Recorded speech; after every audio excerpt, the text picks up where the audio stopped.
Manipur के Chief Secretary Dr. Vineet Joshi, Higher Education Department के Secretary Oina promote Toukhre, Pharmaceutical Secretary ARUNISH CHAWLA na Revenue Secretary Oina appoint Toukhre HAIRI. Northeast Today की report amana hai ngarang center की order amana lepak asigi bureaucrat sing reshuffle taunaba yathang asi pirakhibani.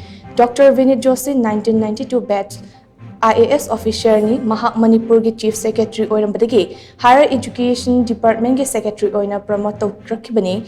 Mahak mamangda Department of Higher Education ki Additional Secretary ki thausu puramlabani. Nakal amaramda Revenue Secretary oina appoint tawkraba ARUNISH CHAWLA na Bihar Kadar 1992 batch IAS officer ni Mahak Pharmaceutical Secretary oirambadagi Revenue Secretary oina appoint tawrakhibani. Charge asigi mathakta Mahak Ministry of Culture ki additional charge su pugadori. Bureaucrat reshuffle asigi manung chana Pharmaceutical Secretary oina Amit Agarwal appoint Toukhre amaramda Rachna Sahana Department of Personnel and Training ki Secretary oiragani. Senior IAS officer Sanjay Shetty National Commission for Minorities ki Anova Secretary oiragani amadi Nirza Sekhar na National Productivity Council luchingadori.